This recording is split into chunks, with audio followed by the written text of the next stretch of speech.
Hello, everyone. I'd like to welcome you to today's webinar, Food Service Insights from Award-Winning Chefs. I'm Miriam Wolk with United Fresh Produce Association. A few logistics for those of you who might not have been on a webinar with us before. We will have all participants on mute, but encourage you to have your cameras on so our panelists can see your faces. If you do have questions for our panelists, there is a chat button at the bottom of the screen. Please go ahead and type them in there, and I'll be happy to share those with the panelists on your behalf towards the end of our discussion. Many of you may be familiar with our Produce Excellence in Food Service Awards program, but for those of you who aren't, this program every year honors 9 chefs across 9 business categories for their excellence in use of produce in the culinary arts. And so the professionals that we've honored this year represent the best of the best in terms of incorporating fresh produce into menus, fresh produce handling procedures, and interacting with their communities. This program wouldn't be possible without this generous support of Fresh Edge. So thank you to Greg and to Michael and to Steve from Fresh Edge and all your entire team that made this program possible. I'd like to go ahead and turn this the webinar over to Greg Corsaro, who's president and COO of Fresh Edge, who will be introducing us to some of our award winners and who will be serving on today's panel. So Greg, over to you. Thanks, Miriam, and thanks to United Fresh for all they do for the industry, and we just can't say enough about how much better off we are because of their involvement. So I'm going to introduce each chef just by name and give them a chance to introduce themselves afterwards. So let's start with Chef Stefan Palm. Hello, everyone. My name is Stefan Palm. I'm the director of Culinary at Nike World Headquarters. I work for Lifeworks Restaurant Group, which is a division of Aramark. We're across the country from New York, Texas, up here in the Pacific Northwest in Beaverton, Oregon. Basically, we represent business dining for, and our parent company is Aramark. Thanks, Stefan. Next, we'll go to Chef Darren Lewis.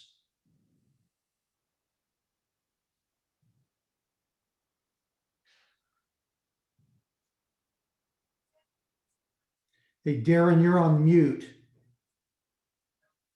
There we go. Sorry.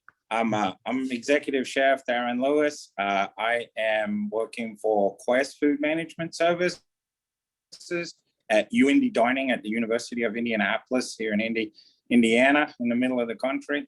And I'm representing the university sector for the awards program. Thanks, Darren. Next, we have Lauren Cauchois. Hi, everyone. I am Lauren Cauchois. I am the culinary specialist for Greenville County Food and Nutrition Services in Greenville, South Carolina. We are in the northern west corner of South Carolina, right at the foothills of the Appalachian Mountains there. And I've been in school nutrition for, in 3 weeks, it'll be a decade. So a lot of experience with school nutrition. And what I do for Greenville is I specialize in our special projects, such as Farm to School, Fresh Fruit and Vegetable Program, and grants related projects. So that's what I do for Greenville. And thank you all for having me here. Very excited. Thank you, Lauren. And last but not least, Chef Sachia Tinsley. Ciao tutti. I'm Chef Sachia Tinsley. I'm the restaurateur and owner of Peyrassol Café. We're located in Renton, which is a suburb of Seattle. We're at this very south end of Lake Washington. If you put your finger right there, that's where our location is. And my husband and I have been running this since 2010. We started on a dark, rainy October morning, opened our doors, and eventually our food drew more and more people by word of mouth, and we're fully capacitated right now as far as our seating, but we're just a little small neighborhood place that serves really nice rustic European inspired fare. So a little French, Italian, some Spanish, and that's what we do day in and day out. We love it. Well, thanks, you guys. Thanks. It's interesting. So we have 2 Pacific Northwest, we got a Midwest, and we have a Southeast. So we have a little bit of different areas. So maybe there'll be some diversity to the answers and so forth. But so the first question is, and I don't know about you guys, it seems like you can't have a conversation anymore without saying now that we're opening up or in the new normal or whatever. But I'm going to start us off with that. So now that the country is opening up even more, how does the summer look for the food service industry, and how does produce play into that strategy, or more specifically, your strategy. So let's start with you, Sasha. What do you think?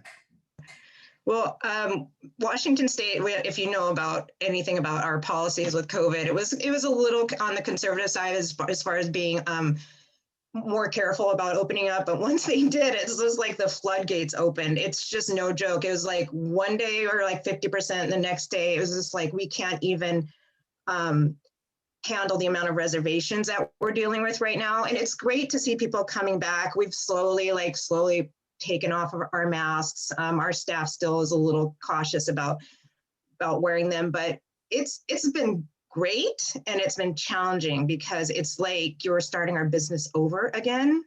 I mean, I honestly, I almost answer the phone full time now instead of being in the kitchen, and I've had to hand that over to our sous chef and our line cooks to manage it. But I'm thankful and I'm grateful that we got on the other side of this successful.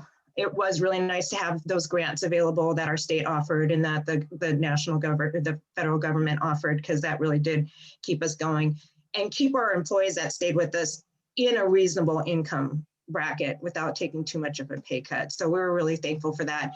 And I have to say too, what a struggle, not just for restaurants, but for everybody in this industry. So all the growers, I got to meet Steve, and he was just like, I got stuck with all of this like millions of dollars of produce in my warehouse, and they're in the floodgates open now, the floodgates stopped then, but it's hard to imagine last March that ever happened, but we're coming through it. And I see the light at the end of the tunnel. So I'm very thankful that we're still around, because a lot of restaurants didn't make it. A lot of people in this industry didn't. So yeah, that's too bad. So Sasha, tell me about anything different with produce with respect to your menus or your offerings now that maybe, the last year or so has changed that?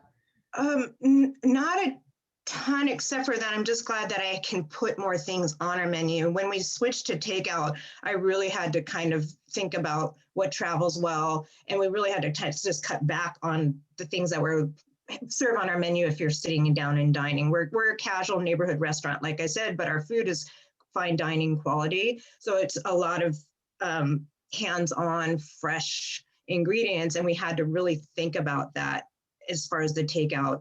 I have had more time now, though, to go pick up produce directly from the growers in East Wenatchee. Me and my husband invested in a new car. We're very frugal. We've been driving the same car since we met and married years ago. So I was able to make a couple trips already this year to East Wenatchee and help the farmers there, because we're having these heat waves, and they're killing the fruit and the produce in the fields, and it's been really tough for them. So being able to have more time to be involved with seeing the farms. When you're running a business and you're a chef and you're cooking in the kitchen, it's really hard to make time for that. So that's a blessing that came for me out of COVID anyhow, is meeting the farmers and going back and visiting them. Yeah. Good deal. That's good to hear. So Stefan, talk to us about your perspective being on a corporate campus and so forth. Yeah, I mean, like Chef said, we're in Oregon, so Washington, Oregon, pretty much we're synergy when it came to conservativeness in a way, as far as how we reopen and things like that. And again, the floodgates, are coming. I'm fortunate, obviously, that we work at a large campus, so we got a little planning involved here. We're not just gonna, it's harder for a restaurant in a way just to open the gates right away. So we have some planning to slowly ramp up. Obviously, this past year and a half, obviously tough decisions all around, and having to really kind of think about how we can adapt, and really, thinking about probably what the future looks 1,000 times over, starting last March. We really, tried to adapt as far as what's the future going to hold. Obviously, a big part of our business is salad bars and things like that. So what does that look like? Now that we're starting to open, so we're working through that. But the big thing that we tried to adapt to right away, obviously, when Steve is out here too. Obviously, we're a large campus, so we closed pretty fast. I had a lot of product on hand and things like that. So we gave back to the community a lot, back to the employees as far as giving away fresh produce and things. But, we really started developing a program as well, which kind of took off during the pandemic, which was basically like a curbside pickup for the employees. So basically we started with produce bundles, which grew to ready to eat meals, really got me able to kind of bring back, right away, I just started thinking about our vendors. I started thinking about our employees, right away, you just start going down that route. So we really kind of started to adapt to, new programming during the pandemic when we were shut down. So, the produce bundles, I work very closely with our dietitian, senior dietitian, which, we started creating immunity boxes and things like that right in the beginning. And, that's really kind of, I've just flowed over the last year and a half. And for me now that we're really starting to open up this, summer, and obviously we're September's our open date in a way for our campus. It's, total excitement again, bringing people back, hiring and all of that. And, really just looking at how we are going to sort of adapt to the future, maybe a reduction of SKU items. I offered the gamut before, so maybe how do we just really partner with farms and things like that, and really focus on, the local community as well. And so that's really given us a good opportunity to kind of ramp up that way. Good deal. Well, thanks. Well, let's go down from the Northwest to the Southeast. Lauren, what about your perspective? And I owe you an apology. I said Kushwa. I think Kushwa is how you pronounce your last name. So I apologize for that. At least you didn't do cow choice, so it's totally fine. Don't worry about it. I may have done that in offline, but that's okay. So for us, it's very different this summer. We've had the extension of the USDA waivers that are allowing us to feed anybody. In the summer program, it's normal that we do children 18 and younger that don't have to pay for their meals, but those waivers have been extended from summer into the regular school year for us as well. So that's how we operated this past school year. So we kind of just had summer feeding all year long and transitioned right into it. The difference though is that now we're finding that there's a higher need for summer meals. And so making those meals accessible to everybody in the area. So usually we've got about 18 schools open, and then we partner with community partners to serve meals at camps and things.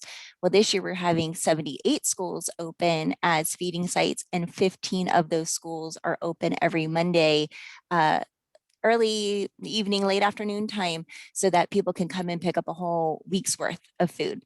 So Sasha was mentioning, like, how do things transport? Well, for us, we're in the exact same boat. How is it going to transport from one of our schools home and then last throughout the week as well? So that's been very different this year, and fresh produce has been perfect for that. So we've been able to utilize a lot of fresh produce and our DoD commodity produce as well into the summer, with the extension of that, and help our families get food that they may not otherwise be getting or have access to, especially when school is out. Our kids still need to eat. So that's our main role in the summer. And it's just a little bit different this year, but we're making it work. Good deal. Very interesting. So last but not least, Darren, talk to us about the college campus world. Well, it's very interesting that as soon as COVID hit and we were closing down, I actually had a pulmonary embolism, was out for 2 months. So I did not get to share exactly what happened at the start. But when I got back, I was informed that all of the produce and other goods that we had that were already cooked on deck were given out to our staff to help them get through their pantries for the duration they were out of work. So that was very interesting that I wasn't here. But when I got back into it and nobody gave you a book to navigate COVID, you had to figure out how to feed your students. And we had 200 international students on campus, and they didn't miss one meal. So that worked out pretty good. The neat thing that I learned about this whole deal as far as the university sector is that it doesn't matter what is going on in the world, people still need to eat. I don't care whether there's a pandemic or something that's not right, people will find ways to eat whatever they have to make things work. And that worked great for me in the ability to stimulate my menus with fresh produce, because that wasn't a closed door business that stopped. You were still selling produce. Yes, there might have been some transportation issues and what have you, but it really showed me that even in the face of adversity, as long as you are passionate about making sure your audience is being fed, you can come up with some really creative ways to make them really like their food. And fresh produce just happens to be more on my forefront now than it has been before, because I never thought about it in that depth before. So yeah, that's where we're at. Good deal. Well, Stefan, I'm going to direct this next question at you. You know, now in a lot of areas of the country, I think you mentioned that your people come back to the work site in September. You know, that's happened gradually, different places around the country. So have you had to rethink menu and rethink your menu strategy now that people are coming back? What have you done with respect to that? I think you touched on a little bit earlier, but go ahead. Yeah, again, obviously, you know, we recreated brands across campus, you know, really trying to think about SKU items, waste, how we can, you know, impact sustainability really as well. You know, obviously, we're at a campus that's, you know, very sustainably driven. We have all durables on campus, eliminate all plastic. Obviously, luckily we're getting back to that. Obviously, the COVID has created a whole different stream when it comes to that, but you know, really, how does food interact as well with the sustainability piece? So, you know, really partnering closely with our produce company as well, making sure that, you know, we use what's local first. You know, really setting those systems into place. It's given us an opportunity to, you know, as I rehire new chefs and things like that, to really create these packages where, you know, I have multiple different locations where sometimes, you know, I love the fact that we get all creative freedom, and I give that to all my chefs and things like that. But how do we create these brands? How do we create these experiences where, you know, we can utilize, you know, more of one product, and, you know, always have that partnership with the whatever vendor that may be. So as we reemerge and as we grow and the supply chain picks up and we're all moving at a big pace again, is like, how do we all partner together? So that's really my part, strategy wise, really trying to look at the future that way. Good, thanks. So Darren, what trends are you most excited? You mentioned earlier that you know, produce gives you a lot of options and you're in and so forth. So what trends are you most excited about in produce, and are there any new things on the horizon that you're doing? Yeah, it's funny that you ask that way, because I think there's a whole new trend.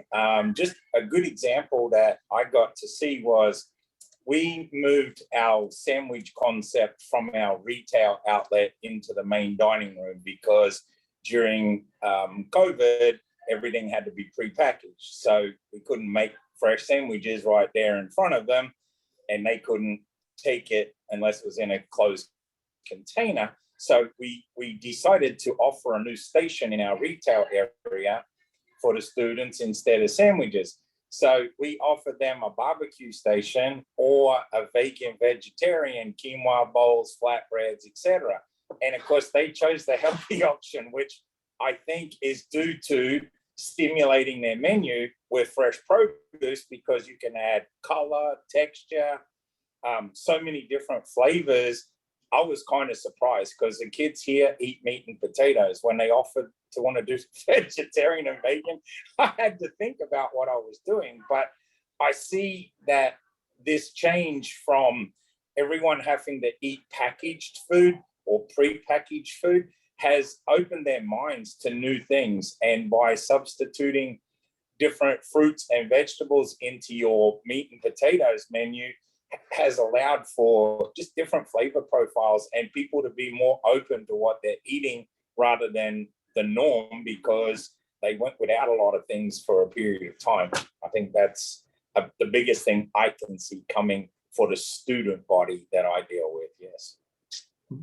So Lauren, you know, you're in the K-12 space. So what about you? What excites you about produce, and are there any new things, like, you know, what are you going to try to get your kids to eat turnips or something like that, you know, or anything out there that you see and that you think's interesting? You know, it's kind of surprising that kids will eat something that they've grown. So if we're growing turnips, I bet that they would eat that, especially if you got to get creative with them. Be like, turn up the beat, kids. They're like all down for that kind of stuff. So we're just excited to get them to do more things that are local for us is our biggest thing.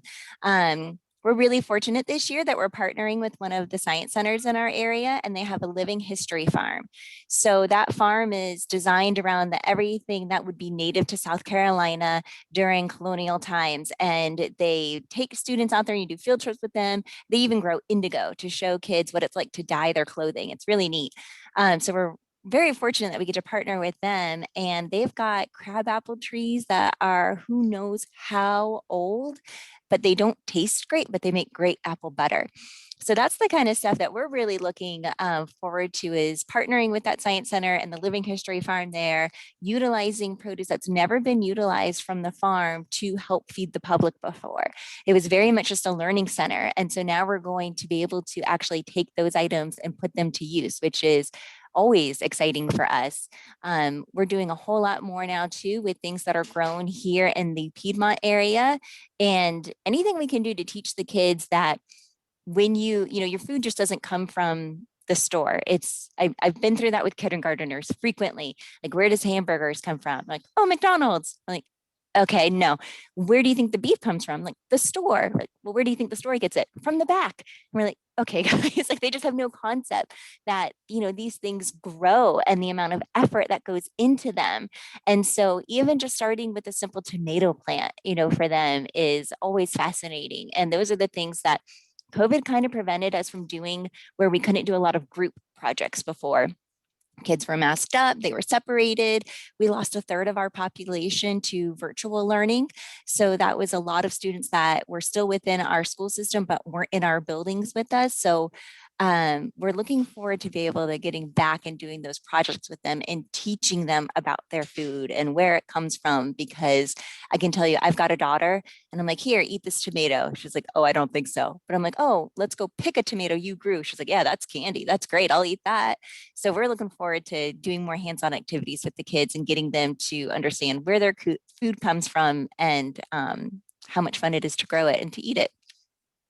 That's really cool. And I don't know if you realize this, with your turn up the beet thing, you actually incorporated beets in there too. So you got two produce items in there. I'm just a marketing produce genius. Yeah. I'm not at all. So Sachia, I want you to kind of add your comments with respect to this topic, but I also want to kind of spin the question to you too, is, tell us about some of the most creative things you've done on your menu with produce, and something maybe unique or whatever in your favorite type of thing that you've done with produce. Yeah, and I have to also send a shout out to everybody on my staff, because they've taken the helm in a lot of ways. Since we have a young daughter, I had to kind of stay home a lot during COVID, and I would go in early in the mornings and then hand off the baton to our Frank and Carlos and Eddie. Anyhow, one thing that came out of COVID for us is I was very strict, just like French, Italian, that's it, traditional. I'm not straying from this menu. And then with COVID, we're like, oh, what travels? And we put a mac and cheese. I mean, it was a good mac and cheese, but we put things on our menu that I'm like, I would have just stubbed my nose at it when we first opened. And so for me now, it's opened up opportunities to just really shop seasonal and fresh. And it doesn't matter if it's traditional ingredient in a typical French plate, we're throwing it in there. And so that's been kind of like a really a load that was lifted off my shoulders as a chef. This is like, okay, I can actually step outside of my box now.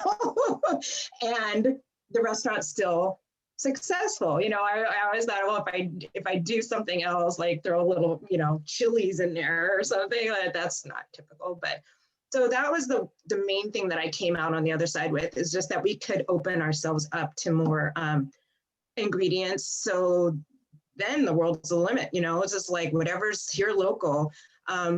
We, like I said, recently went to the farm in East Wenatchee. And instead of just getting cherries, which is what I ordered, and then I sell them to our customers to help the farmers. So I just kind of pass on the discount and support the farmer, and our customers get fresh produce. He said, here's a whole bunch of overripe apricots. I'm just going to give them to you. They're no good to me. I can't sell them. So I'm like, Mom, come down, meet me at the restaurant. And we just made like big batches of jam, like preserves. So those will go into, once we freeze them, those will go into like, we make our own ice cream. I'll swirl some into that. Great as a glaze on pork tenderloins. We like to do different fruit glazes. And my daughter and I, actually, I know it's not good. And peaches are coming up. He's growing peaches. I hope this one particular farmer, I hope all of his crops from here on survive. But the cherries, I'm using them on my desserts. We do a pavlova. Since I make my own ice cream and I just need the yolks, I use the whites for other desserts and ingredients. So the cherries are on there. We just decided that's staple, and then we'll just change the fruit seasonally. People love it. But also it's in a savory salad with chev, arugula. I have some watercress, frisee, bon frisee. So I'm trying to use anything that's seasonal, like let's get it on the menu, let's serve it while it's fresh and yummy. And if we can't, let's preserve it. So another example of things that we've done recently, I get bar cherry or pie cherries too, which are not commonly grown here in the state. And we make our own Manhattan cherries. So I kind of, instead of brandy them, I use vodka, but I make them and preserve them. And you've got this beautiful hand pitted. In fact, my staff always knows, it's cherry season, get your pitters out. And we all just pit for weeks and just get them either preserved or we serve them fresh. So those are some of the things, but yeah, just finding now new ingredients that I know personally in my home, putting them on the menu for our customers has been a lot of fun that I've discovered as a chef, allowing myself that leeway now that we've built our customer base and that they're accepting of it. And it's like, it's okay, it's not traditional, but we love your food. So very grateful for that. And I have to say to everyone here, I bet you were on the same page. You have to become an expert at to-go packaging during COVID. My poor husband was first thing in the morning after coffee is just like, let's order to-go packaging. I should have gotten into that business. Made a lot more money. Anyway, yeah, it's been an interesting ride. And doing those produce baskets, we did that too in the beginning, and learning, teaching people about this is how you cook a turnip, or this is how you use green onions, or this is like, so we would pick a bunch of ingredients and throw a basket together. And that's how people could support us during the beginning. But it's a lot of work. It's a lot of work packing up produce. So I'm really excited to meet some growers down in Monterey. That'll be fun. Yeah. Well, you qualified, first thing you said, you qualified your mac and cheese as good mac and cheese. I didn't know there was anything other than good mac and cheese. I don't know if there's bad there mac is. There's some not good mac and cheese out there. Maybe it's my lack of sophistication and taste, but I've not had bad mac and cheese yet. Okay, so this, I'm going to throw this open to all of you. I won't kind of call on you in general, just if you feel about answering, just shout out. So you hear a lot lately about the concept of food as medicine. And so do any of you use that in your menu strategy? And do you have menus that appeal to special diets that incorporate produce in any way? I mean, I'm a daughter of a doctor who preached it, and we grew our own food growing up. We had a huge plot of land in Alaska. We grew our own chickens and pigs and turkeys, and we also were dog mushers. That's kind of a fun little side thing, but we used everything. And my mom taught us preserving. We would go in the summers and pick strawberries from fields and just different growers. And we'd even buy it. Fruit was really expensive in Alaska at the time. I won't date myself, but everything had to be flown up. And so we'd IQF peaches. I didn't know what IQF was, but my mom we'd sit there and cut them up and put them in the freezer and then bag them up. But my dad always taught us that, like, if you eat a well-balanced meal and if you drink lots of water and if you exercise, all those things, you should have a relatively healthy life, right? Better so than if you didn't. So everybody has their own genetics that are going on. But I always cook in layers in our restaurant. So if you needed to leave something out, if you're allergic to this, we can build that same dish to some degree to meet your, if you have some sort of allergy or if you're celiac, those kind of things. So we're super aware of it, and our customers love that. So we've gained some support that we wouldn't have had if we didn't do that, right? If we couldn't accommodate those allergies. But I think our whole staff lives our lives that way. where you're living in balance, you're eating things that are local, seasonal, so they're fresh. And then in moderation, European dining, Mediterranean dining is, you don't get a big, huge plate of one thing. We encourage people to order several different dishes and share, because then you're getting a nice balance. And I try to create our dishes so that there is some vegetable, some grain, or carbohydrate, and then your protein. And that protein doesn't have to be meat. We use fava, we use beans, it could be other things. And mostly our soups are vegetarian, honestly, because they don't need anything else. So yeah, that's my take on it. I'm a big advocate for eating food as medicine. Good deal. Yeah, I absolutely agree with Sasha there. And, I'm actually a registered dietitian. I went to school in Indianapolis at IUPUI. So when Darren talks about how meat and potatoes is important there, and the pork tenderloin's never been so famous in my whole life until I moved to Indianapolis. It was interesting doing my dietetics through there. So as a dietitian, it's incredibly important, of course. But when we have kids, it's important that what we're doing is something that they're going to want to eat. So we have to follow the USDA guidelines, and they're vast. There's a lot that we have to incorporate, but it kind of helps us do that, where we're introducing kids to foods that they never would have known before. I mean, I remember when Healthy Hunger Free Kids Act first took place, and there was the red orange category of vegetables. And we were like, okay, well, we can't do carrots every day, and tomatoes. So let's do sweet potatoes. We had kids who had never seen a sweet potato. They had no idea what it was. And so teaching the kids, that there's a variety of items you can eat, and you want a variety because the nutritional content of each item is different, and that's going to help you be healthy and grow and succeed, is a real fun part of my job. I love talking to kids about how what we eat affects our body and affects our brain and affects our actions. And so I'm definitely a proponent for, what you eat helps you do better. I will say that I don't think we're going to use the term here in the school district as food as medicine. We all know it. We feel it. We're not doctors. So we just don't talk in that way, but we really do try to break it down to where the kids understand that what you eat affects your body, in a good way and potentially in a negative way. And so we really try just to focus on the good, so that's what they focus on. Positivity really stands out for these guys. And rainbows are huge. Let's eat the rainbow and talk about colors. And, I think it was Chef Darren who mentioned colors and texture. It's so easy when you're trying to incorporate a variety of items, you end up doing that by default. So it's definitely something that's near and dear to my heart, but I know that we really strive for here in our school district as well. Yeah, I think maybe a first grader, if you tell them, hey, we have food as medicine, they may not want to eat it. Yeah. Right. Darren or Stefan? It's funny how we all see that you can put food into a different perspective for a different audience. And when we first opened back up to the students after the initial shutdown of COVID, my boss suggested to me, why don't you make a smoothie menu? Like, smoothie bars are usually associated with healthy places and what have you.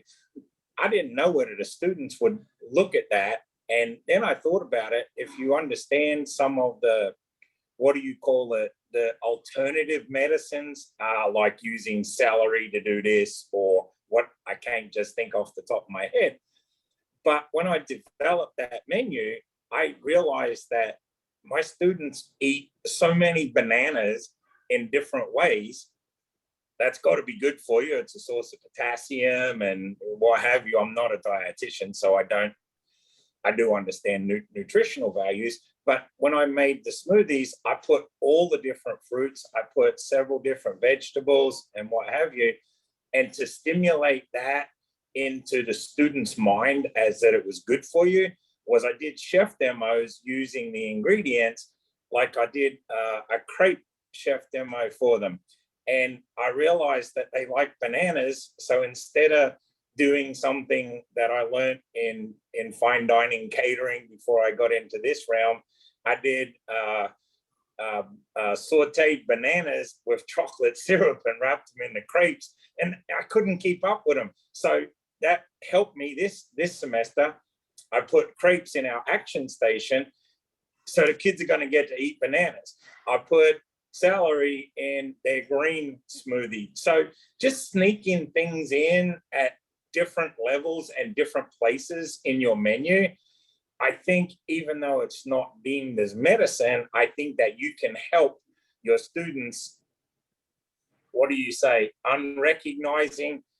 They don't know that it's in there, but if you think about it that way and you execute your menu that way, it's surely going to help them rather than harm them. That's kind of my take on it. Yeah. Yeah. Obviously, Darren, I'm from the Midwest. Originally grew up there as well, so I know meat and potatoes totally. So, but for us, obviously, I'm at a campus where everybody thinks, the philosophy is you fuel the athlete, and so everybody's athletes, right? So for me, it's kind of how do I stay on point? How to stay on trend, and how do I make sure that we're looking to the future as well? I'm going to be honest. I have every diet on campus. Every menu has to have, if it's gluten-free, vegan, vegetarian, plant-forward. I mean, we're all over the place here, and we have to have that in every location that I have, which is awesome. It really creates this diversity. Automatically creates the diversity and creates creativity. Honestly, it's really just it's a fun place to be, and it's really how do you incorporate and really the different ingredients that really that are traditional as well. Let's be honest, you're also feeding people that sometimes just want to go in and have a burger and fries or something like that. But really it's finding that balance and keeping it exciting. And like everyone heard it multiple times with all the chefs and Lauren is it's all about texture, it's all about color, it's all about keeping things bright and fresh. That's really the importance, and staying on trend is really the driving force, and that's the fun part of what we all do. Great. Lauren. Yeah, I just wanted to throw a little scenario in there that came about yesterday. I've been giving my board members and president of the college, university, some samples of our new station for the vegan and vegetarian. So we're doing quinoa bowls, flatbreads, and a in-house tomato salad with a red wine vinaigrette with a twist. And I was really struggling with what to share with them because I have to make the menu, but I do not eat that kind of food every day. So I got from my local produce, which is Piazza. I got some red cabbage, I got some pineapple and some watermelon and some cashews, and I called it a sunshine. What did I say? Was quinoa bowl. So I grilled off the pineapple and diced it up. I just took the watermelon as it was. I shredded up the red cabbage, like just the julienne shred, and then put the cashews on there for some texture and some crunch. And I'll be dipped if I took it up to the office and they said, it was so good, we want you to do it again next week, but we want you to add more of the dressing. Now, for me, red cabbage is not something that you would sell every day.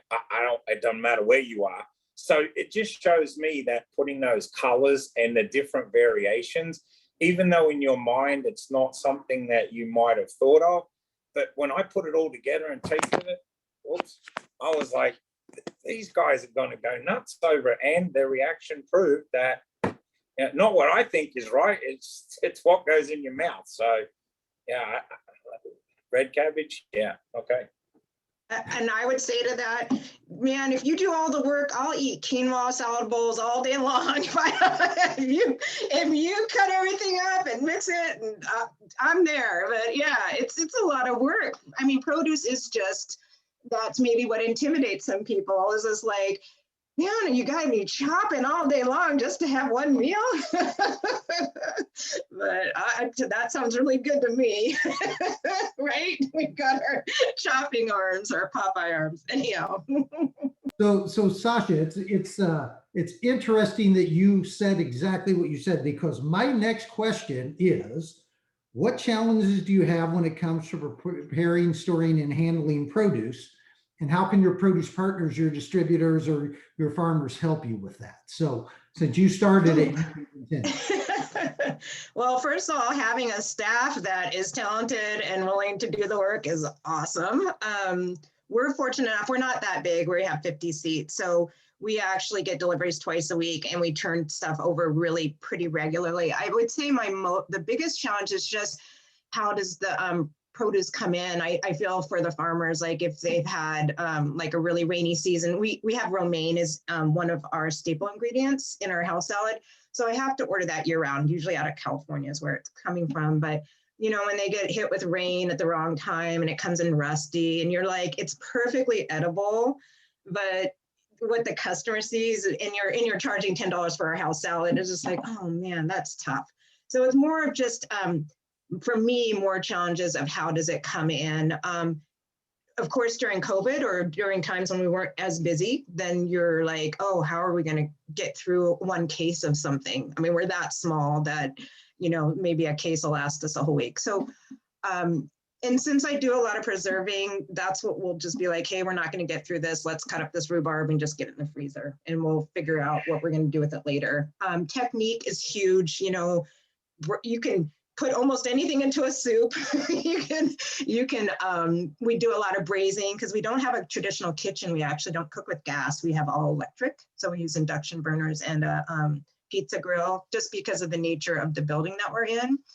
And so, yeah, technique is huge because I braise with rhubarb. I'll braise with pretty much any produce, cherries, peaches, onions, rhubarb, whatever you've got. I mean, rutabagas, because we use a lot of proteins with braises. So I feel technique and just the fact that we're small. Yeah, the biggest challenge is just how does it come in the beginning? So that's where my rep, Brandon, who I think is chiming in, comes in handy with Charlie's Produce is like, hey, this looks good. This is right in the season. It's affordable. He'll call me with a last minute, like he sent me some chanterelles a week and a half ago and we made a pasta. So, you know, pickling is a great way to preserve things. And I just try to approach it as let's get it either into the mouths fresh or we have to preserve it and use it for later. That doesn't surprise me. I know the Charlie's guys and they're good guys. So it doesn't Yeah. surprise me that you would say that. Stefan, what about you? Yeah, honestly, for me, it's all about partnerships. Really, it's you know, we partner with Pacific Produce, and it's really just, you know, having that great partnership as far as, you know, knowing they know me well, they know the expectations. They also know, you know, I get to go down there and kind of see their facilities, tour their facilities, kind of just get involved with, you know, really having that close interaction. It's really important, I think, for you know, that when you're, you know, feeding thousands and thousands of people, that, you know, it really to have always ask for premium product, but also, you know, to also understand the demand that we put on, you know, certain vendors and things like that. And honestly, they're probably on the call. I know they're on the call too. The 3-4 trips they make out here a day and things like that, especially when we're rolling fast. You know, really just because sometimes it comes down to, you know, storage capability. Sometimes, you know, we feed so many people. I have a very, very big campus, tons of kitchens, but, you know, really, how do I go through when we have, you know, large catering events and things like that, and I just can't store it, you know. So they come out in the morning, and then I have a big event at night, and they come out again in the afternoon. So I think, you know, we're fortunate to be a large campus that kind of rolls through a lot of produce and things like that, but I don't have a lot of waste. But then there's also technology out there too. You know, there's Blue Zone technology, air purification systems that you can put into your walk-ins that really kind of remove some of the contaminants in the air and things like that, you know, creates longer shelf lives and things like that of certain produce. So keeping up on that, those trends as well, technology. And Chef Sasha, I got to call out to you too. You know, you're all electric kitchen. You're probably like, as a chef, thinking like, oh, I got handed this building. You know, I got to get up there. So since I'm a drive away, but you know, you're on point. You're on trend. Corporate campuses across America are switching to all electric. So I would shout out about that. You know, it's just, you know, that's really a great thing too as well. Though from a chef perspective, sometimes we all know, you know, electric isn't always the most fun in a way. Lauren, what about you?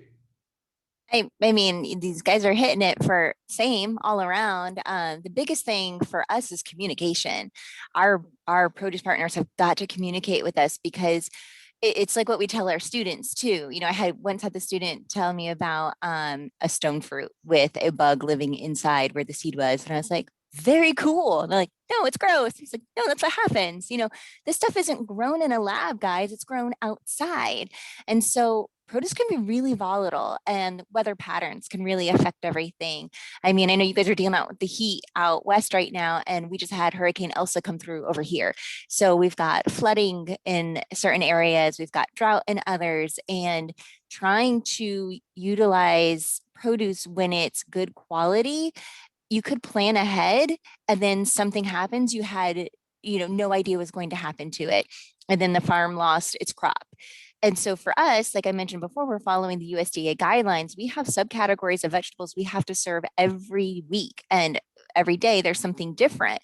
So if we know ahead of time, or even if we can just adjust within a couple of days notice of, and our produce supplier is fantastic about that. They know our standard of quality. And if we're going to do a big South Carolina peach day, but the peaches just aren't quite ready, but we menued it for this week. If we know ahead of time, we can adjust. So that communication piece is huge, instead of just saying, well, they're doing it this day, so here's the peaches, and then we still can't use them anyways because they're not ripe enough. If we don't have that communication back and forth with each other, you know, it's also on our end too, the communication piece of what kind of standard of quality are we looking for? Because how could they know what to provide if we're not upfront with what we're looking for and what we need and what quality we need it at? It goes both ways. Having a good business relationship and being equally good business partners with them is incredibly important. And we're very, very fortunate here that we can adjust quickly with our menus as needed, because I've also worked in other areas before where the relationship was vice versa. We told the farms ahead of time, we're going to need X amount of green beans throughout the year. What can you supply us and when? And there's that relationship that works that way too. But where I'm at now, it's much more we can shift depending on what they have. And so that's fun for us. It makes, you know, the cooking much more spontaneous, much more creative, which we love, and helps us give our students the most fresh, best quality item, because that's the produce that's ready at that time, instead of planning ahead for something that just might not be quite ready to eat yet. So communication is the biggest thing for us, for sure. Darren, anything to add?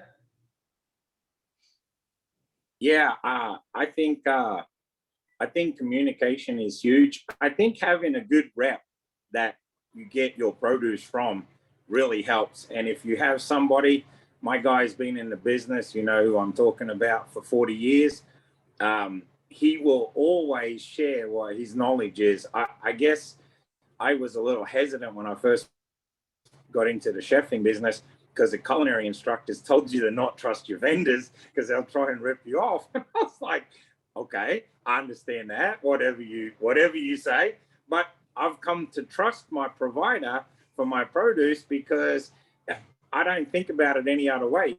They're the specialists in produce, not me. So if I get a bad product ever, you know, something's not right, they have no hesitation in replacing it for me or offering me something different.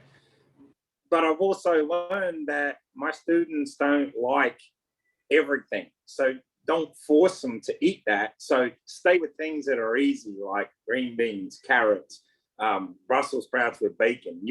Most students wouldn't eat Brussels sprouts, but if we roast them with bacon, I can't keep up. So yeah, having a company behind you and a partnership and an alliance with what you do, and knowing your business and your consumer, leads to, for me, to have a whole lot better experience in your day-to-day business. And I'm lucky I can get produce every day of the week except Sunday. So my stuff is in and out as quick as it comes in, it goes out again. So I don't have a problem with storing or what have you. I just want to make sure that my students are getting what I told them they were going to get, and my provider can give me what I promised my students, and everything goes smooth. Yeah.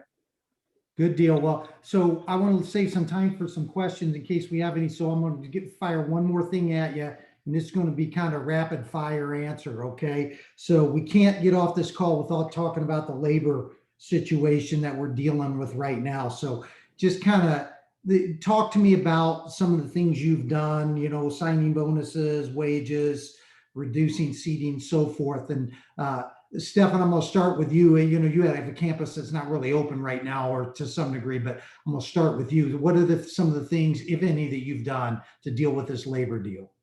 Oh yeah, I mean, obviously we're all feeling the pain. We are hiring right now, so spread the word. I'm hiring all positions, but really, it comes down to obviously being on point with everybody else. We do offer signing bonuses after you stay on for a certain amount of days. We're being very aggressive with our recruiting. We throwing we have the perk somewhat of being a Monday through Friday more campus and things like that. So making sure that that's out there. But it's really difficult. I mean, it's going to be difficult, and it's just the reality that we're in. We're not going to have any reduction in seating. We're not going to have any of that kind of thing. We're not going to be able to do that. So, it's also menu engineering as well, figuring out, what you can do with, the amount of people that, at least the bare minimum. But yeah, it's really engagement though. Honestly, if you have people happy at work, you can keep them around, get them in. Once you get them in the door, make sure that they're happy and engage them. Otherwise, they're going to go down the street and find another job real quick. There's a lot of jobs. Thank you, Stefan. Sasha. Well, it's the same, I think, for everyone. We're just two more people. If we could find two more people, we're good. We're fortunate again to be a little bit smaller, and most of our staff stuck with us during COVID as much as possible. Servers were the last to come back because we were doing mostly takeout. I'm very fortunate that most of my kitchen stayed on and didn't draw on unemployment. They certainly could have. Very dedicated staff. We've always treated them really well and as our partners all along. And we have kind of a senior staff. I say senior, so 40 and above. So these are people that really want to be in the industry, right? And so having older staff, I shouldn't say older, but they have kids. So we've recruited my nephew, first of all, and then one of our sous chef's son. So they come in and just help us and stuff. It's a summer job for now, but we're just looking and we're thinking outside the box. Reaching out through Facebook has been something that's drawn some attention. But I tell you what, the traditional methods, Craigslist, Poached, some of these other advertising, recruiting websites, nothing. We're just getting no responses. It's crazy. I think things will start coming back. They'll be like knocking at your door once those federal unemployment funds start drying up. But and I'm hearing too, a lot of people are just leaving the industry. It's not for the faint of heart. I mean, you're the first one in and the last one out, and you're working hard, and for the amount of hours you're putting in, it's not the greatest pay. You really have to be passionate about it if we're going to stick with it for the long term. So I'm hopeful we'll find those two people that we need. Dishwasher and a host. That's my shout out. Since I just learned that I'm a senior based on my age, I might qualify. Hey, Darren, what do you have to say? Well, first of all, I can't wait to meet Sasha because she's responding to my gestures, and I think we're on the same wavelength where we're at here. And I don't mind being a senior. I only got 6 years till I can collect my Social Security, so I'm good with that. I am in a really awkward situation with my labor. I need about 24 cooks because when I feed students, I feed 14 to 1,600 a day. And the way that I have my stations developed, I need a little expertise in each station. So I can't just hire Joe off the street that used to work in fast food or what have you. I need someone with a little culinary background. So to alleviate the pressure, because I've had my ads up for 3 weeks and I've had 4 candidates, I'm not batting real well. But what I did, I simplified my menu. I went back to whole muscle meats so that you can cook them roasted, braised. You have to think about your ability as a chef and what can I do with the equipment I have and what can I change up to make simpler so that I don't have to have the stress of having people that are more able to do the job when I can maybe get away with just a little more coaching and teaching and using a simpler menu to execute rather than all little fancy bits. to me, garnish and sauces go a long way to sell your food as long as they're cooked properly and safely. So I'm hoping that my strategy is going to pay off, or I'm going to be in trouble, and I'm going to be in the kitchen, and my senior behind will be dragging a little, but hey, I signed up for it, so you get what you get, right? Lauren? Yeah, it's been difficult for us this year. So we've got 101 schools, and they range from feeding 300 kids to 1,600 to 1,800 kids a day. And one thing that we did that helped us is that I mentioned before, we lost about a third of our population to the virtual learning. So we just didn't cut back hours. We didn't cut back staff anywhere. We held everybody where they were pre-COVID. And then that way it allowed us to have like a high school that might have a staff of 18, and let's say that they have 16 still on hand, but they really only need 12. We could move 4 people around to other locations to help out. We were really, really fortunate in that, because this was our hardest year ever of vacancies. That we've never had it as hard as we've ever had it this year. And so getting creative with who do we have available to us, because it's it's like a restaurant chain. You're looking at all of these restaurants here, and how do I make every one of them operate and be able to feed every day, because the students are going to show up every day. So we needed to utilize our people that we had on hand and move them around. And we had people who would just go just to serve. So some of our schools are very close to each other, some are very far away, some are out there near the mountains and a little bit more isolated. And so one thing that was really nice for, in particular, the school I'm thinking of that's up in our mountain region, I mean, we've all 3 of us have said it, dedicated staff. I've been in school nutrition for almost 10 years now, and it is something I hear over and over again. And it's, I don't do this for the money. I do this because I love what I do. And our staff works hard. That is not an easy role. It's not easy on your body. And they're, sometimes very early hours all day long. And we're just incredibly grateful and fortunate that we had dedicated staff. And I think some of those more isolated areas know they have to be that way, that they only have each other to rely on. So we were fortunate that those guys were good to go and we could move people around elsewhere. But also huge shout out to our transportation. We had bus drivers come and help us. Again, a third of the students were out, so not as many students on the buses, not as many routes being ran, and bus drivers that had hours open. We're like, come on in. Y'all know how to wash oranges? If not, we'll teach you. There was a great way to bring them in and help us out. So huge shout out to those people too, that just knew we had to do what we had to do for the kids and made it work this year. But it was not easy. We're starting to finally see the light. We're down to our normal number of vacancies and making it work and getting there. But social media, as Sasha said, that was another outlet we used to just spread the word, however we could spread the word. So it hasn't been easy, but we're getting there. We're very, very hopeful. It's coming to an end.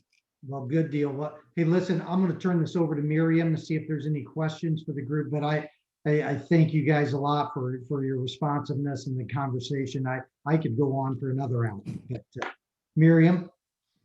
Good. Well, thank you, Greg, and thank you to our panel. We do have time for one question from our audience. So I'm going to share that with all of you. So we'd like to get your opinion on the ghost kitchen trend. Is this a business option for you, and why or why not? I know. Scott and I, certainly in the throes of COVID, we're thinking about that. With to-go being the only source of our income, really, because we were completely shut down as far as indoor dining for a while. But we looked at that, and it's out there. It's out there. It's a ghost out there. It's definitely something that, and my friend sells actual retail real estate, and she's always throwing us, hey, you want to do this ghost kitchen? And honestly, I don't think it's a bad idea as a second project, but I like to see my diners, but it's key here for our food truck, which is a big trend here, because they need to have a kitchen to cook out of. Yeah. And I love it. It's just like, why pay rent, that you don't need to, if you can borrow someone else's space just to cover all the costs. So I'm big on community and co-oping, and that's what the ghost kitchen basically is. Yeah. I feel like that question doesn't even pertain to me because we don't have that option. I mean, our kids are showing up. So it's something that we've had to incorporate for sure. I mean, we've started doing those pack out meals where people could come and pick up a whole week's worth of breakfast and lunches for their kids, but it's just not something, and I'm very, very grateful it's not something that's an option for us in the school district, because seeing those kids every day is incredibly important. And that is something COVID really taught us. When we had those curbside meals to go, the kids wanted to come see us. They missed seeing their favorite people. You know, lunch is every kid's favorite part of the school day. So yeah, I mean, I know I'm kind of just rambling about kids now because it has nothing to do with me. Ghost Kitchen has nothing to do with school district. Sorry, I'll let you all answer. Yeah, I mean, for me, it's obviously a trend that's not going to go away. I think, it's, obviously when you're in business dining, corporate dining environments, obviously you hope that, the ghost kitchens aren't coming onto your campus because you want to be feeding everybody. And I do like that, interaction. But, what we do, sometimes when it comes to larger campuses across the country as well, too, we do have that concept because, sometimes they're large campuses, so they don't know that the menu items possibly coming out of, we've already been doing it, ghost kitchen, whatever our internal thing is on some of our campuses. But, sometimes, when we got to get food to the client, it's, they don't know that where it's coming from at certain times. So, but, from the outside world, yeah, it's ghost kitchens are here. They're, it's a great concept, but, when you come from the hospitality industry, I think like Sasha hit it too, it's just like, when you've been in it for years, you're just like, seeing the people and being by the people and things like that. So, especially when you have a restaurant, I couldn't imagine, just having it delivered somewhere. Darren, any thoughts from you? Yeah, I'll be quite honest. I don't know what to think about a ghost kitchen. I guess maybe it pertains more to retail and restaurants per se, but without our kitchen and our students, our business will be so boring and uneventful that no matter the passion, I don't think it would work that way. I mean, even if we had to make box lunches for our students to feed them, I'd still want them to come through and pick them up because them kids are coming fresh out of their home where mom and dad cook for them, and they're living on campus and they could be miles from home.